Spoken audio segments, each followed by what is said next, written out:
सुनीत कौशिक जी। राधे राधे। राधे राधे महाराज जी। महाराज जी, क्या ज्यादा पूजा करना भी हानिकारक होता है? हम आपके सामने बैठे हैं, जिंदगी ही पूजा है। हानिकारक है? आप क्यों आए हो? आपकी शरण में है, नहीं तो क्यों, हमारे में क्या है? भक्ति भाव है, पूजा है। हाँ, तो आप ये समझो, तो ज्यादा पूजा हानिकारक कैसे हो सकती है? हानिकारक पाप कर्म होता है, हानिकारक हिंसा होती है, हानिकारक बेविचार है, हानिकारक जुआ है, हानिकारक शराब है। भगवान की पूजा हानिकारक हो सकती है? कैसी बात करते हैं? कैसे कैसे कैसे ये बात कैसे मतलब दिमाग में आई? पूजा करने से मतलब अपने ग्रह जैसे मतलब बात समस्या ये है कि कुछ लोगों के दिमाग में ऐसा बैठ जाता है कि जो ज्यादा धर्म से चलते हैं, जो ज्यादा पूजा करते हैं, वो परेशान हो जाते हैं। आप जो प्रश्न कर रहे हो मैं उसे समझ रहा हूं, उसकी धारा को। ऐसा नहीं है। पूर्व के जो पाप कर्म हैं, जैसे हमारी दोनों किडनी फेल है, बचपन से बाबा जी हूं, ये हमारे पूर्व के पाप कर्म का फल है। और ये हमारे भजन का फल है कि हमें पूरे की पूरी जनता का प्यार मिल रहा है। हम सुबह जब निकलते ना, छोटे बच्चे से लेकर सब राधा राधा राधा, तो दिखाई देता है, सबकी आंखों में प्यार दिखाई देता है। भक्ति से दुख नहीं मिलता, लेकिन जैसे हमने अभी भक्ति शुरू की और हमारे पाप कर्म का परिणाम लग गया, तो अब हमें दुख मिलेगा, क्योंकि भक्ति हमारी अभी खेती है। लेकिन पुरानी खेती में हमने बबूल बोए हैं, पाप बोए, तो हमको भोगना पड़ेगा। जैसे बड़े बड़े संतों को भोगना पड़ता है। रामकृष्ण परमहंस जी के कैंसर और बड़े बड़े संतों के कष्ट देखे गए, और वो इतनी सामर्थ्य रखते हैं कि दूसरे के कैंसर को मिटा दे, दूसरे के दुख को मिटा दे, लेकिन वो अपने दुख को भोग करके भगवान की प्रसन्नता के लिए भगवान को भक्ति से कभी किसी को दुख मिल ही नहीं सकता। लेकिन भक्तों के जीवन में दुख देखा गया है। हाँ जी, बात समझना, उस दुख में भी वो सुखी रहे हैं और बड़े बड़े कष्ट उनके जीवन में आए। क्या हुआ? अब जैसे हमारा आखिरी जन्म है, अब हमें जन्म नहीं लेना, तो हमारे हजारों अनंतों जन्मों के पापों को थोड़ा थोड़ा भुगा भुगा कर, अब जब थोड़ा थोड़ा भोगेंगे तो कदम कदम पे भोगना है। अब भोगते भोगते मर जाएंगे, इसके बाद भगवान को प्राप्त हो गए, खत्म। अब तुम्हारा अनंत जन्म भटकना है। अभी बोले पापी आदमी कोई भी कष्ट नहीं हुआ, जुकाम भी नहीं हुआ, चट मर गया। देखने को मिलता है ऐसा कि पापी आदमी हंसते नाचते मर गया, और संत बने हैं, पूरा जीवन भजन करो, महीनों सड़ना पड़ा। क्यों? क्योंकि इनके अनंत जन्मों का हिसाब होकर अब ये भगवान को प्राप्त होंगे और उनको भटकना पड़ेगा। अभी हजारों जन्म भटकना पड़े। भक्ति से कभी किसी को परेशानी हो ही नहीं सकती। भक्ति कभी दुख, भगवान भला मंगल भवन है, उनका भजन उनकी पूजा किसी को दुख दे सकती? उनकी पूजा तो दुखों का निवारण करती है। ये बात पक्की समझ लीजिए। नंदिनी जी दिल्ली से। राधे राधे महाराज जी। महाराज जी, हमें कैसे पता चले कि भगवान हमारे से प्रसन्न है? क्योंकि संसार में रह रह कर कोई ना कोई गलती तो बन ही जाती है महाराज जी। जब निरंतर भगवान का स्मरण हो, शास्त्र विरुद्ध आचरण न हो, कोई पापाचरण न हो, और संत समागम मिलता रहे, तो जान लेना चाहिए हमारे ऊपर भगवान बहुत प्रसन्न है। अब मोहि भाव भरोस हनुमंता, बिनु हरि कृपा मिले नहीं संता। संत समागम मिलता रहे, पापाचरण का त्याग हो, निरंतर भगवान के स्मरण का, नाम जप का अभ्यास हो, तो भगवान हम पर प्रसन्न है। ये रुपया पैसा मिलना, नाना प्रकार की भोग सामग्री मिलना, नाना प्रकार का वैभव मिल जाना, ये पुण्यों का फल है, भगवान की कृपा का फल नहीं। सुतदारा धन लक्ष्मी पापियों के घर होए, संत समागम हरि कथा तुलसी दुर्लभ दोए। यदि संत समागम मिल रही, भगवान की कथा में रुचि हो रही, भगवान के नाम जप में रुचि हो रही है, तो हमारे ऊपर भगवान की कृपा है, भगवान हम पर प्रसन्न है। इसके अलावा हम भगवान की ओर प्रसन्नता को नहीं मानते। लोक वैभव की संपत्ति जो मरने के बाद हमारे साथ न जाए, वो भगवान की कृपा नहीं। भगवान की कृपा से भगवान का नाम जप चले, भगवान की कृपा से भगवान के भक्तों से प्रेम हो, भगवान की कृपा से भगवान की कथा में प्रेम हो, हमारे जीवन में भगवान का अस्तित्व आ जाए, इसी जन्म में हम भगवत साक्षात्कार कर लें, तो यह भगवान की प्रसन्नता है। अगर भजन चल रहा है ठीक, भगवान की कृपा है। संत समागम में रुचि है, भगवान की कृपा है। लीला कथा भगवान की सुनकर अश्रु आ रहा है, ये भगवान की कृपा है। इति चौधरी जी मथुरा से। राधे राधे महाराज जी। महाराज जी, नियम कानून के बिना पूजा सार्थक होती है क्या? हाँ, नियम कानून एक तरफ है, भाव एक तरफ है। किसका है? हाँ, भाव एक तरफ है। अगर भाव में भर करके नियम कानून का खंडन भी होता है तो उससे कोई फर्क नहीं पड़ता। जैसे श्री कर्माबाई थी, उन्होंने विचार किया कि जगन्नाथ जी को दिन में तो खूब भोग लगता है, लेकिन जब रात में पट बंद हो जाते हैं तो उनको फिर उनको भूख लगती होगी। उन्होंने अपने भाव से विचारा, तो 3 बजे तड़के उठकर बिना नहाए धोए सबसे पहले खिचड़ी बनाई और जगन्नाथ जी को रो के पुकारती, तो जगन्नाथ जी आने लगे, उनकी गोद में बैठ जाते और वो पूरी खिचड़ी पवाते।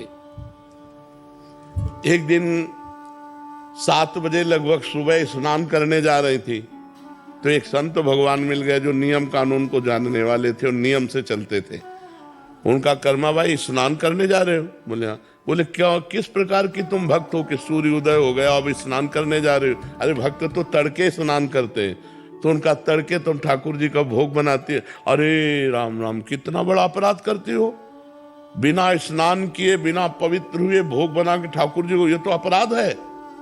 अब उन्होंने दूसरे दिन पहले स्नान और सब दिनचर्या की और भोग बनाया और बुलाया, तो जो ही एक कवल पवाया सो वहां पर्दा मंदिर का हटने को ठाकुर जी अंतर ध्यान हो गए, चले गए।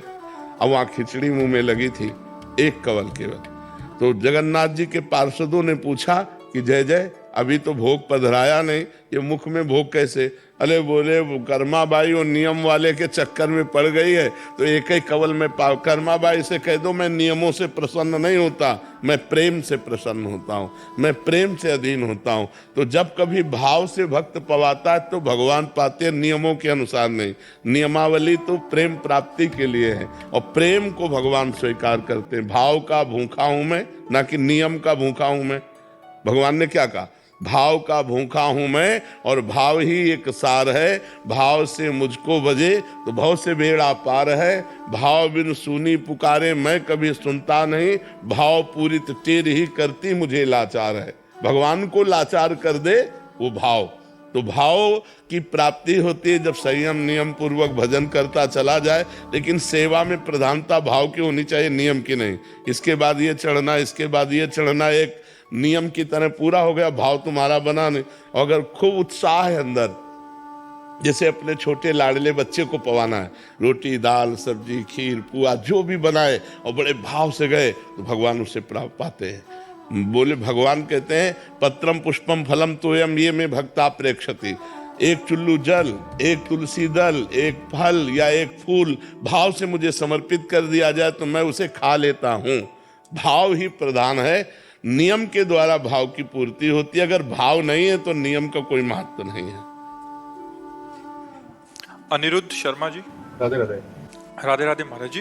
महाराज जी, पहले के कुछ सालों में मैंने बहुत पाप किए, पार्टीज में जाना, गलत लोगों के साथ बैठना। हाँ, और कुसंग से गलतियां हो जाती। उस जीवन में खुश भी था, लेकिन एक महाराज जी कह रहे हैं कि कुंभ में गए रिसेंट, तो वहाँ साधुओं संतों का आचार्यों का संग हुआ, तो इनको फिर ये सब अभी रुच नहीं रहा। और महाराज जी, क्या मुझे पहले पाप का भोगना पड़ेगा या कोई मार्ग है जिससे मेरे पहले उन पापों से? सर्वधर्मान परित्यज्य मामेकम शरणम ब्रज अहम त्वाम सर्व पापेभ्यो मोक्षयिष्यामि मा शुचा। भगवान कह रहे मेरी शरण में आ जाओ। शरण में जाने का मतलब है अब नो नशानी, अब ना नशे हो, आज तक जो गलती किया अब आगे नहीं करूंगा। हे हरि, मैं आपकी शरण में हूँ। निरंतर नाम जपने का अभ्यास करो। नाम संकीर्तनम यस्य सर्व पाप प्रणाशनम। भगवान का नाम कीर्तन समस्त पापों का नाश कर देता है। खूब नाम जप करो, राधा राधा राधा कृष्ण कृष्ण राम हरि, जो नाम प्रिय हो, और भगवान की शरण में रहो। शास्त्रों का स्वाध्याय करो, संतों का संग करो, गंदे आचरण का त्याग करो, सब पाप नष्ट हो जाएंगे। तो पाप में इतनी सामर्थ्य नहीं है, पाप में इतनी सामर्थ्य नहीं जितनी सामर्थ्य भगवान के नाम में है। तो हम नाम का आश्रय ले लें, खूब नाम जप करें भगवान का। गौरव सिंगल जी। राधे राधे महाराज जी। महाराज जी, मेरा प्रश्न है कि हम ऐसी कौन सी पूजा करें जिससे आपका स्वास्थ्य उत्तम रहे? आपकी सद्भावना है, आप वैसे हम स्वस्थ रहते हैं। ये अंदर का केवल भोग का विधान है, कहा हम स्वस्थ नहीं। अगर हमारा मन प्रसन्न है ना और शरीर में पीड़ा, तो कोई फर्क की बात नहीं रहती। और अगर शरीर स्वस्थ है और मन पीड़ा में, डिप्रेशन में, तो पीड़ा ही पीड़ा है। हमारा मन प्रसन्न रहता है। आप सबके आशीर्वाद से, श्री जी की कृपा से हमारे मन की स्थिति लाडली जू में रहती, इसलिए हम हर समय प्रसन्न रहते हैं। आपसे हंस रहे हैं, आपसे बात कर रहे हैं, भला कोई पीड़ा युक्त आदमी ऐसे बात करेगा? तो ये कृपा है। और हम चाहते हैं कि सब लोग भजन करो और ऐसी स्थिति प्राप्त करो कि बड़े से बड़े दुख को रौंद करके मुस्कुराते हुए निकल जाओ। भजन के द्वारा ये हो सकता है, रुपया के द्वारा नहीं हो सकता। ये हर किसी परिस्थिति में हम दुख में मुस्कुराएं, ये केवल भगवान के बल से हो सकता है और दूसरी परिस्थिति में। तो आपका ये जो सद्भाव है यही हमको आगे बढ़ा रहा है, हमको दुख से बचा रहा है। आप लोगों की सद्भावना, और कुछ करने की जरूरत नहीं। ये जो आप सद्भावना कर रहे हो ना कि आप स्वस्थ रहो, आप सुखी रहो, यही सद्भावना हमको स्वस्थ रख रही, सुखी रख रही। बकाया अब तो जब तक प्राण नहीं जाएंगे तब तक वो भोगना पड़ेगा, क्योंकि किडनी फेल हो चुकी है। सब ब्रजवासियों का आशीर्वाद, संतों का आशीर्वाद, आप सबका प्यार ही हमको सुरक्षित किए हुए। चिंता मत करो, जब तक जिएंगे तो दहाड़ते रहेंगे, और जब जाएंगे तो श्री जी के पास दहाड़ेंगे। जी। धर्मदास जी अयोध्या जी से। जय श्री राम। सीताराम महाराज जी, आपके चरणों में कोटि कोटि प्रणाम। महाराज जी, देहाभिमान की निवृत्ति कैसे हो? सदगुरु के चरण आश्रय से, किसी साधन से नहीं। क्योंकि जिस साधन का हम आश्रय लेते हैं उसमें कर्तृत्व भाव बना रहता है। अहंकार विमूढ़ आत्मा कर्ता हमिति मन्यते, उसमें अहम पुष्ट होता रहता है। और जब हम गुरु चरण आश्रित रहते हैं तो गुरुदेव भगवान की कृपा से 20 साल से मौन है। गुरुदेव भगवान की कृपा, उनकी आज्ञा पर रहने से अहंकार का नाश हो जाता है। तिनकी संगति रहत जाति कुल मद सब नंसई, संतत सेवक सदा भजत जे श्री हरिवंश। जो गुरुदेव आचार्य की शरण में रहता है, उनकी आज्ञा के अनुसार साधन करता है, तो धीरे धीरे धीरे उसका देहाभिमान गलित हो जाता है। और वो ये देख पाता है कि मेरे द्वारा जो भी आचरण हो रहे हैं वो यंत्रवत भगवान करा रहे हैं, वो गुरुदेव करा रहे हैं, मेरी सामर्थ्य नहीं है। जो गुरुदेव की चरण पंकज पराग का रज का सेवन करता है वो बहुत बड़भागी, देहाभिमानी रहित हो जाता है। जे गुरु चरण रेणु अनुरागी, ते लोकहु वेदहु बड़भागी।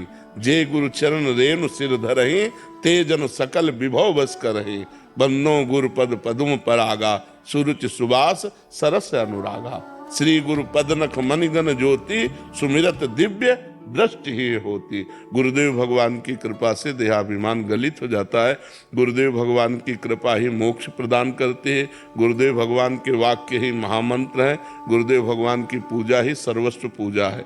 ध्यान मूलम गुरु मूर्ति, पूजा मूलम गुरु पदम, मंत्र मूलम गुरु वाक्यम, मोक्ष मूलम गुरु कृपा। मोक्ष मूलम गुरु कृपा। तो गुरुदेव की कृपा से ही देहाभिमान का नाश होता है। ये हमने खुद देखा। जब गुरुदेव भगवान ने दर्पण दिखाया कि तुम क्या हो, तब समझ में आया कि अरे नहीं नहीं, ये तो गुरुदेव की कृपा से हो सकता है कुछ। तो गुरु कृपा ही केवलम, गुरु कृपा से ही देहाभिमान का नाश होता है। महापुरुषों का संग करे, उनके आश्रित रहे, खूब डट के साधन करे, पर साधन गुरुदेव की कृपा से हो रहा है ऐसा अनुभव करे तो देहाभिमान नष्ट हो जाता है। प्रकाश जी तमिलनाडु से। महाराज जी राधे राधे। महाराज जी, भगवत गीता में 3 मुख्य योग का वर्णन किया है, कर्म योग, भक्ति योग और ज्ञान योग। महाराज जी, इनमें से कौन सा योग जीवन में सर्वश्रेष्ठ है? सब अपनी जगह श्रेष्ठ हैं। अपनी बुद्धि को देखना चाहिए कि मैं किस योग का अधिकारी हूँ। यदि खूब कर्मठता है, कर्म प्रवीणता है, कर्म में रति है, तो निष्काम भाव से कर्म योग के अधिकार का वो प्राणी है, मनुष्य है। जो भगवान की चर्चा सुनते ही हृदय आसक्त हो रहा है, दैन्यता है, भगवान का नाम प्रिय लगता है, लगता मेरे से तो कुछ हो नहीं सकता, हे भगवान शरणागत प्रतिपाल। ना विषयों का संपूर्ण त्यागी है, ना उसे संसार का संपूर्ण ज्ञान है, वो अपने को अधम समझकर भगवान की तरफ वो भक्ति का अधिकारी है। और जो बहुत विवेकशील है, तर्कशील है, और जो वैराग्यवान है, जो चरम सीमा की वस्तु को प्राप्त करने के लिए अपने प्राण तक देने के लिए तैयार है, वो ज्ञान मार्ग का अधिकारी है। वैराग्यवान, विवेकशील, तर्कशील, बुद्धि प्रधान ज्ञान मार्ग। भाव प्रधान दैन्य भाव, शरणागति का भाव, अपने में असमर्थता भक्ति भाव। कर्मठ प्रवीणता, कर्म प्रवीणता, कर्मठता, ये कर्मयोग। तो तो अपने को देखना चाहिए कि अपना भाव किधर है, कर्म प्रधान है या भाव प्रधान है या ज्ञान प्रधान है। जिधर हो उधर मार्ग भगवान ने इसीलिए अलग अलग, सबको एक मार्ग में नहीं चलाया जा सकता, और सबका फल एक ही है। परिणाम में सबका फल एक ही, संसार बंधन से मुक्त होकर आत्मस्वरूप में स्थित होना ज्ञान मार्ग, संसार बंधन से मुक्त होकर भगवान के प्रेम में डूबना भक्ति मार्ग, संसार संबंध से रहित होकर के परमात्मा स्वरूप में स्थित होना कर्म योग। वही परमात्मा है, वही भगवान है, वही ब्रह्म है। जो ज्ञानी लोग जिसे ब्रह्म कहते हैं, भक्त उन्हें भगवान कहते हैं, योगी उन्हें परमात्मा कहते हैं। तत्व एक ही है। समझ गए ना? ब्रिजेश कुमार जी बिहार से। राधा वल्लभ जी। महाराज जी श्री हरिवंश, महाराज जी आपके चरणों में कोटि कोटि प्रणाम। महाराज जी बचपन में से ये सुनते आ रहे हैं कि हम शरीर नहीं हैं, आज तक जान क्यों नहीं पाए कि अपने आप को आत्मा के रूप में देखना इतना कठिन? साधन, जब तक साधन नहीं करोगे तब तक नहीं। साधन करो, साधन करते करते साधन का अभिमान त्याग हो जाएगा, तब समझ में आ जाएगा। बिना भजन के बाद समझ में आ जाएगी। आपने पकड़ा है तो आपको ही छोड़ना पड़ेगा। जब आपको ज्ञान होगा तभी तो आप छोड़ सकते हैं। संसार ने आपको पकड़ा है क्या? नहीं। वस्तु, व्यक्ति, स्थान, संसार का स्वरूप ये जड़ है। आप चैतन्य अविनाशी सच्चिदानंद भगवान के अंश हैं, तो जड़ चैतन्य की गांठ कभी पड़ी नहीं सकती। लेकिन आपका संबंध न संसार से था, न है, न रहेगा, पर आपने पकड़ रखा है। संसार ने आपको नहीं पकड़ रखा है। तो आपको जब तक ज्ञान नहीं होगा तब तक आप संसार का राग नहीं त्यागेंगे। हम पकड़े तो हम ही को छोड़ना पड़ेगा। जबरदस्ती कोई कितना भी करे थोड़ी छूट जाएगा। बंदे कीर मरकट की नाई, तो हम ही ने पकड़ा है। अब ये हमको ज्ञान हो आंतरिक, बाह्य ज्ञान से ये नहीं होता। ये बाह्य ज्ञान से नहीं छूटने वाला कि हम आत्मा हैं, हम शरीर नहीं है, ऐसा कहते हुए भी भोगों में जाओगे जब तक भजन नहीं होगा। बारी मथे घृत होए बरु, सिकता ते बरु तेल, और बिनु हरि भजन न भवतरी, या सिद्धांत। डट के भजन करो, अभी ज्ञान प्रकट हो जाएगा। पवित्र आचरण करो, पवित्र भोजन, शास्त्र स्वाध्याय, संयम से रहो, और फिर अपने आप सतमार्ग में बढ़ेगी बुद्धि। और जैसे जैसे बुद्धि बढ़ेगी तो आपको दिखने लगेगा कि ये संसार मेरा नहीं। अच्छा, किसका हुआ है संसार? पूरा जीवन पढ़ लिख करके बड़े पदाधिकारी बने, करोड़ों अरबों रुपए कमाए, मकान बनाया, लड़का बच्चा परिवार, मर गए, एक चवन्नी पास नहीं, कुछ साथ नहीं जाएगा, तो पूरा जीवन बेकार हो गया ना। अब अगले जब योनि में जाओगे तो इनकी याद रहेगी क्या? जैसे पिछले योनि में हमारा पूरा परिवार सब कुछ था, अब याद है क्या? नया फिर दुकान मकान, फिर ये कब तक चलता रहेगा? अनंत जन्म हो गए यही करते हुए। ये ज्ञान होता है जब भजन करता है जी, तब अरे ये मेरे नहीं है, मैं तो भगवान का हूं, मैं परमात्मा स्वरूप हूं। ये बिना भजन के थोड़ी ज्ञान आ जाएगा। पूरा जीवन बर्बाद कर रहे लोग, खूब पूरा जीवन पढ़ाई में लगा दिया, खूब कमाई में लगा दिया, बुढ़ापा आ गया, भोग भोग करके इंद्रियां शिथिल हो गई, मर गए, हाथ कुछ नहीं लगा। जब यहां से गए तो वही पाप की गठरी और पुण्य जो हाथ लगा, कुछ नहीं रहा। भजन तो किया नहीं। अगर भजन किया तो वही साथ जाएगा, अन्यथा यहाँ पे कुछ। और सब जानते हैं, और जान करके सब अनजान बने हुए। सब उनको लगता है वो मरा, मैं थोड़ी मरूंगा। उनको लगता है उसका छूटा, मेरा थोड़ी छूटेगा, मेरा तो सब मेरे साथ जाएगा। ये जीव का ज्ञान भगवान से विमुख करके दुर्गति कराता रहता है। निपुण जी दिल्ली से। महाराज जी आपके चरणों में कोटि कोटि प्रणाम। महाराज जी, प्रेम भाव भक्ति या शास्त्र अनुसार भक्ति में किससे ज्यादा अपनापन आएगा? बिना शास्त्र अनुसार भक्ति के प्रेम भाव प्रकट ही नहीं होता। तस्मात् शास्त्रम प्रमाणम ते कार्य कार्य व्यवस्थित। वो दो भाग नहीं है। प्रथम सीढ़ी है, शास्त्र के अनुसार चलो, कर्म करो, शास्त्र के अनुसार हर कर्म करके भगवान को समर्पित करो, नाम जपो, भगवान की लीला कथा सुनो, भगवान का स्मरण करो, भगवान नाम कीर्तन करो। इसी भक्ति से प्रेम योग आ जाएगा। प्रेम ऐसे थोड़ी प्रकट हो जाता है। साधन भक्ति करते करते फिर अनुराग भगवान से प्रकट हो जाता है। जब बहुत समय तक कथा सुने, भगवान नाम कीर्तन करे, शास्त्र मर्यादा के अनुसार चले, तो जब नव लक्षण भक्ति कराहे तब तीन प्रेम लक्षणा पाहे। नवधा भक्ति का अनुष्ठान करते करते प्रेम लक्षणा भक्ति जागृत हो जाती है। प्रेम लक्षणा स्वयं थोड़ी होती है। भजन न सेनी प्रेम की, प्रेम रूपी ऊंचाई पर चलने के लिए खूब भजन करना पड़ेगा। और भजन न होई संग बिनु भजन बिना नहीं प्रेम, छिन्हू भजन छाड़िए धरिए या ध्रुनेम। बिना भजनानंदी महात्माओं के संग के भजन नहीं होता, बिना भजन के प्रेम नहीं होता। तो तस्मात् शास्त्रम प्रमाणन्ते कार्याकार्यो व्यवस्थित हो, कार्य और अकार्य की व्यवस्था शास्त्र में जो की गई है उसके अनुसार चला जाए और नाम जप किया जाए, कीर्तन किया जाए, भगवत कथा सुनी जाए, भगवत सेवा की जाए, परोपकार किया जाए, तो हमारे अंदर प्रेम लक्षणा भक्ति जागृत हो जाएगी। प्रेम कोई अलग से थोड़ी आता है। और जो हमारे अंदर प्रेम है वही प्रेम समेट करके प्रभु के चरणों में समर्पित करना है। माता में, पिता में, भाई में, बंधु में, रुपया में, मकान में, संसार में, जहां जहां हमारी ममता है, सबकी ममता ताग बटोरी, मम पद मनहि बांध बर डोरी। भगवान के चरणों में सबकी ममता को समेट करके समर्पित कर दो, खूब नाम जप करो, खूब कीर्तन करो, देखो भगवान से प्रेम हो जाएगा। समझ पा रहे हैं आप? तो ये नहीं कि शास्त्र भक्ति अलग है और प्रेम भक्ति अलग है। शास्त्र भक्ति के अनुसार चलने पर ही प्रेम भक्ति का प्रादुर्भाव होता है।